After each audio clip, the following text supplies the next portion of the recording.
Have you ever boarded a plane and instantly regretted your seat choice? You're not alone. Did you know that the average economy seat has shrunk by nearly 2 inches in the past 30 years? That's a big deal when it comes to comfort. On top of that, a 2021 study showed that more than 60% of travelers are unhappy with their seat's legroom, and it's no surprise when you're packed like sardines. But here's the kicker: many of the bad seats are actually the most popular ones. In this video, we'll reveal the worst economy seats that everyone fights for, and explain why they're actually terrible for your comfort. We'll also share the secret seats that give you more space, less noise, and a way better flight experience. Whether you're a frequent flyer or just trying to make your next trip bearable, you'll want to know which seats to avoid and where to sit instead. Ready to make your next flight a lot more comfortable? Let's dive in. Chapter 1. Sardine cans in the sky. The worst economy seats revealed. If you've ever felt like you were jammed into a sardine can on an airplane, you're not alone. The reality is, some economy seats are downright uncomfortable. These seats have become the bane of air travelers, offering minimal space and zero comfort. Studies have shown that modern economy seats are getting smaller, fast. In 2018, a report from the International Air Transport Association, IATA, revealed that legroom in economy class has shrunk by about 2 inches since the 1980s. This space crunch has led to more complaints, especially for taller passengers. The first culprits are often the regular economy seats on older planes. These are the ones with seat pitches that feel like they were designed for a toy, not an adult human. You can usually spot these on older Boeing 737s and Airbus A320s. If your flight is on one of these planes, prepare for less room to stretch your legs. Seats in these sections typically have a seat pitch of around 28 to 29 inches. For reference, the average leg length for a male is about 30 inches, meaning there's literally no room to breathe. The next big offender? The middle seat. It's the worst of both worlds. You're sandwiched between two people, with limited window access and no extra armrests. A 2020 study from Seat Guru found that middle seats receive the lowest satisfaction ratings from travelers. But why do airlines still book them? Because they're cheap. More seats equal more revenue, right? Wrong. A 2017 study by the International Journal of Hospitality Management showed that passengers sitting in middle seats reported higher levels of discomfort and dissatisfaction compared to window and aisle seat passengers. Let's talk about the aisle seats now. While aisle seats may offer the ability to stretch your legs, they also come with a price. People constantly bumping into you as they walk down the aisle. It's hard to get comfortable when flight attendants and passengers keep brushing by you every few minutes. Plus, aisle seats often have smaller armrests.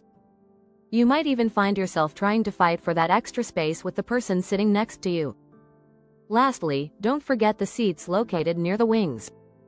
While you might think these seats are ideal because of the view, they often suffer from issues like extra noise and vibration. According to a study from the University of California, passengers sitting near the wing experience a 10–20% increase in noise and vibration during the flight. It's a small price to pay for a front row seat to the engine roar. If you're finding this information helpful, make sure to subscribe for more tips on improving your travel experience. Chapter 2. Windowless nightmares.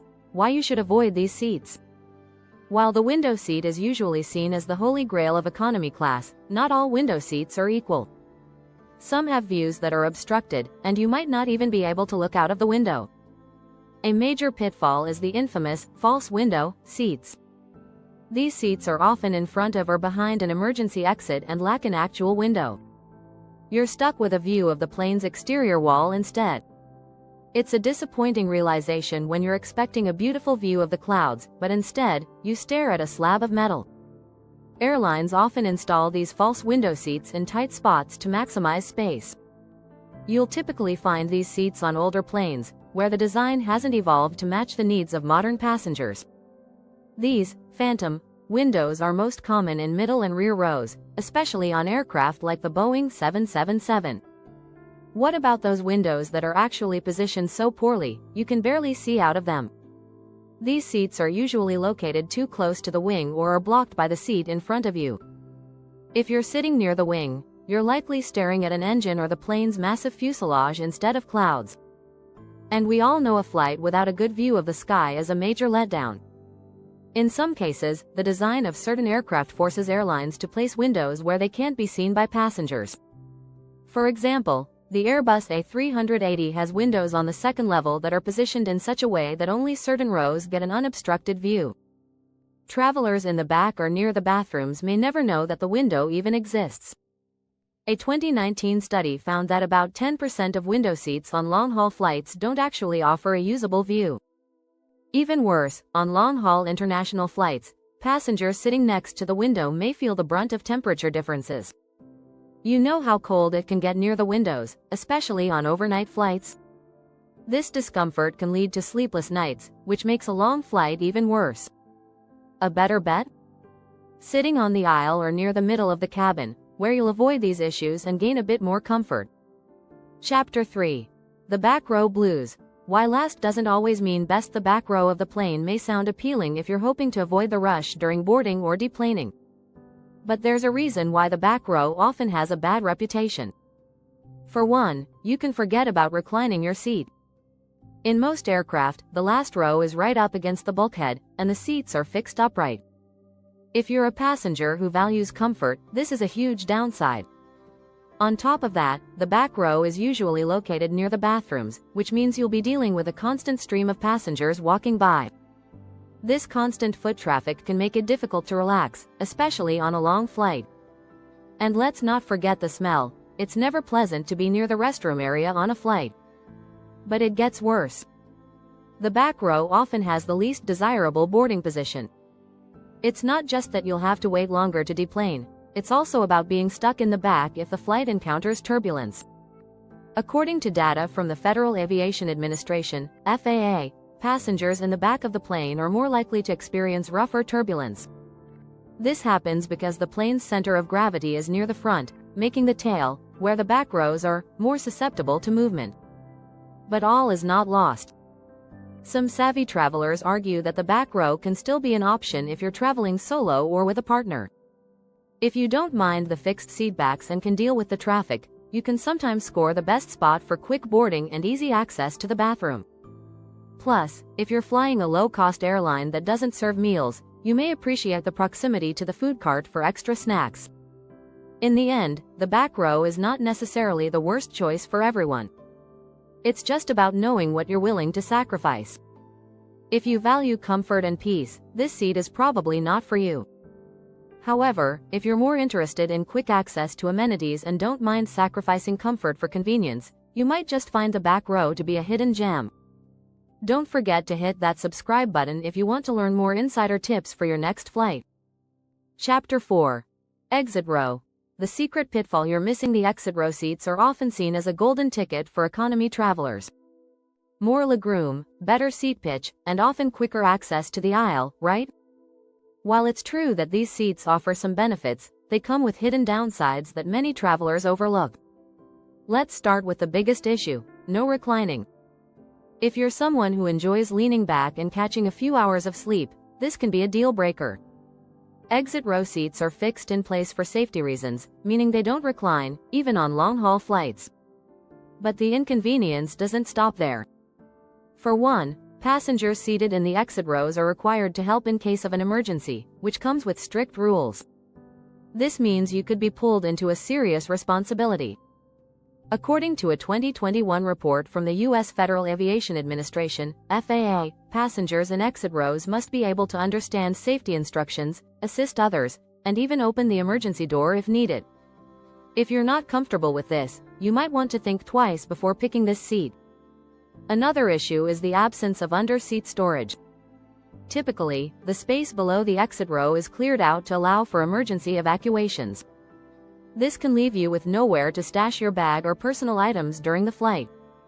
In fact, a 2018 survey by Consumer Reports found that one of the top complaints about exit row seating was the lack of storage space, ranking higher than complaints about legroom and comfort. So why do people still flock to these seats? Simple: the legroom. If you're tall or just need a bit more space to stretch, these seats offer a lot more room than standard economy seats.